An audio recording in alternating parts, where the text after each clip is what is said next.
दोस्तों, सीजेआई संजीव खन्ना के रिटायरमेंट की घड़ियां नजदीक आ रही हैं। सुप्रीम कोर्ट के मुख्य न्यायाधीश संजीव खन्ना का कार्यकाल 13 मई को खत्म हो रहा है।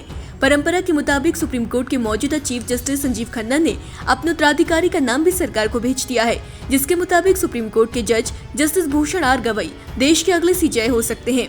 संजीव खन्ना के बारे में बहुत लोग ये बात नहीं जानते कि संजीव खन्ना के माता पिता ने दरअसल उनके लिए वकालत का क्षेत्र नहीं चुना था।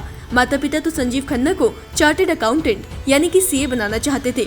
ऐसे में सवाल ये उठता है कि आखिर सीए की बजाय संजीव खन्ना ने सीजेआई बनने तक का सफर किससे प्रेरित होकर तय किया। आइए आपको मुख्य न्यायाधीश संजीव खन्ना के बारे में कुछ ऐसा बताते हैं जो शायद आपको अब तक मालूम न हो। दोस्तों, मीडिया रिपोर्ट्स में ऐसा दावा किया जाता है कि संजीव खन्ना का परिवार उन्हें सीए बनाना चाहता था। जस्टिस संजीव खन्ना की मां सरोज खन्ना लेडी श्रीराम कॉलेज में लेक्चरर थी, जबकि पिता देवराज खन्ना वकील थे। वो बाद में दिल्ली हाई कोर्ट के जज बने। जस्टिस संजीव खन्ना के मां और पिता उन्हें चार्टर्ड अकाउंटेंट बनाना चाहते थे। परिवार का मानना था कि वकालत में बहुत संघर्ष और मेहनत है।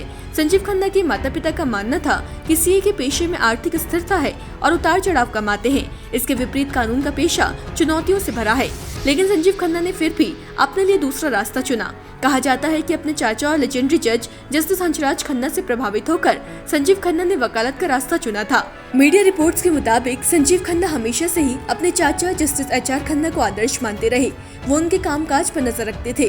भारत के वर्तमान मुख्य न्यायाधीश संजीव खन्ना के चाचा को ही कायदे से देश का 15वां मुख्य न्यायाधीश होना चाहिए था, लेकिन इंदिरा गांधी ने देश में जब आपातकाल घोषित किया तब एडीएम जबलपुर बना। शिवकांत शुक्ला केस में 5 जजों की पीठ में वे अकेले ऐसे जज थे जिन्होंने इमरजेंसी की अवधि के दौरान मौलिक अधिकारों को समाप्त करने का विरोध किया। बाकी 4 जजों ने मान लिया कि सरकार किसी भी मौलिक अधिकार को निलंबित कर सकती है और लोग सवाल नहीं उठा सकते। खास बात यह है कि जस्टिस एचआर खन्ना पहले से जानते थे कि सरकार का विरोध करने की कीमत उन्हें सीजेआई के पद से चुकानी होगी। हुआ भी यही। इधर 4-1 के बहुमत से तब इंदिरा गांधी को सुप्रीम कोर्ट से राहत भी मिल गई और उधर इंदिरा गांधी ने जस्टिस खन्ना को सीजेआई बनाने की फाइल पर साइन नहीं किया।